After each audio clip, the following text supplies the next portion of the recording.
Hello. It's time to get back at it. I want to try to get this finished. I guess just a quick... For those of you who are wondering why I do this, I love to learn things. And what I've come to find out is the more ways that I open up and learn things that are outside of my comfort zone, it opens up my eyes to other things that I'm doing that are not in whatever it is I'm studying at the moment. It helps me to have a more,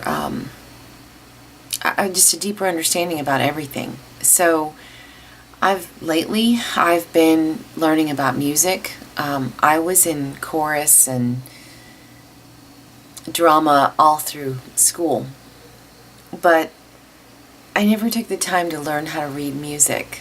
I never really learned about music, and I love it. It really speaks to me. So even though I don't fully understand everything I've been learning, the last couple weeks I have been spending time and learning about the keys on the piano, octaves, and it's just interesting to me because there are a lot of correlations and with music to other areas. Another area that I also study is astrology. There is a connection. I just realized I'm looking at the screen and not the lens, but anyway, whatever. There's a connection between astrology and music, which fascinates me, and I've been studying astrology for a while now and never realized that there was that connection. So that's fascinating to me. And science. I never really paid attention in school when I was a kid.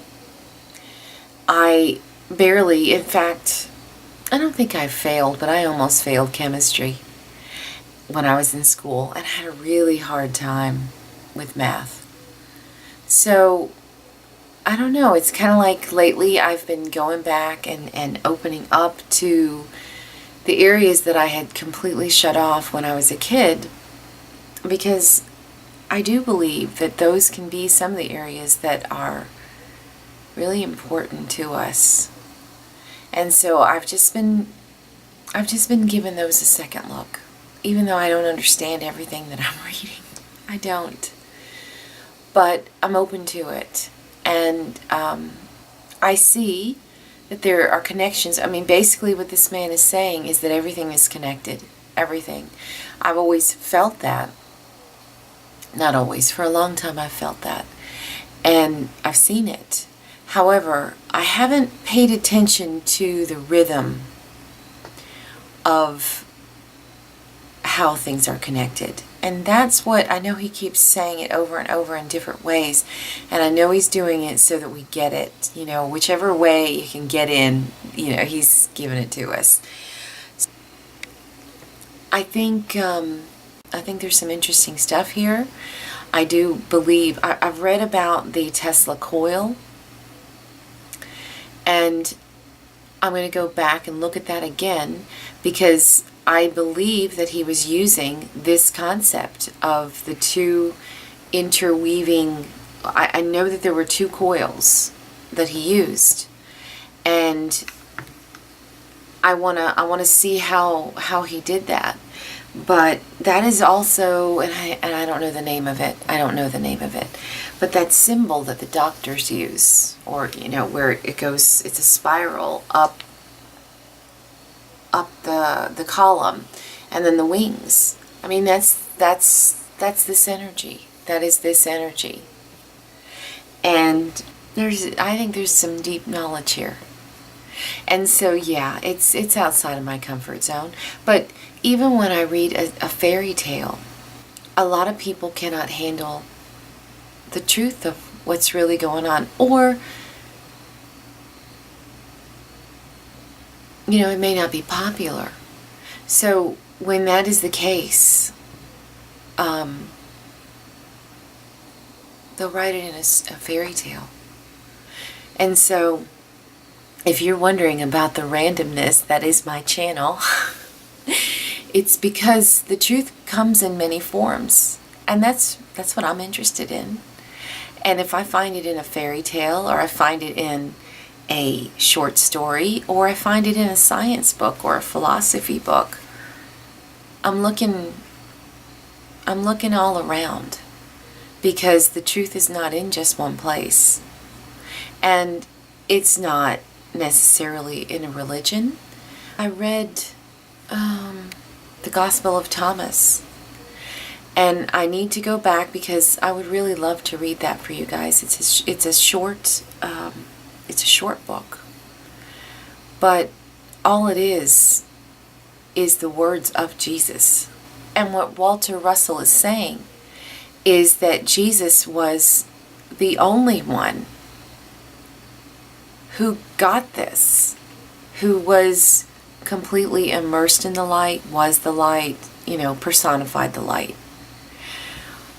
But I have held the belief for a long time that we all have that in each of us. So if I read the Gospel of Thomas, it's not that I'm a holy roller. It's that I'm interested in the truth, and if that's where it is, then that's what I'm going to read. And if it's in a fairy tale, that's what I'm going to read. If it's in The Art of War, that's what I'm going to read. And if it's in a science book, because that's what I'm interested in. I want to understand the simple truth of things, and it comes in many versions. So at any rate, I'm going to get back to it because I want to finish this book. I've got another one in mind after this. I'd love to do the Gospel of Thomas if I'm able to, if it's not copyrighted.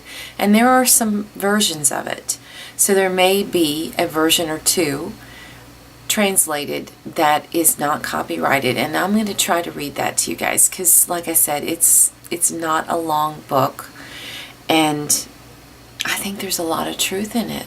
I think there's a lot of power in it, because the Bible is one thing, but what I've always been interested in is, what does Jesus have to say? Because he walked on this earth and he had things figured out.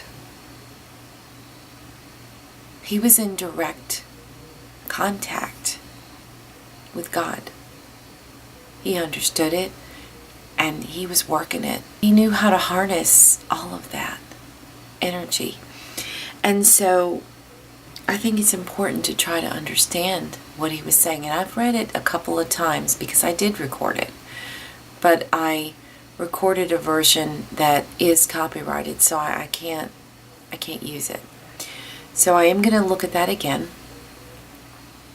And there's another book that that's gotten on my radar. So at any rate, let me get back to this. So thank you so much for watching part 5 of The Secret of Light by Walter Russell.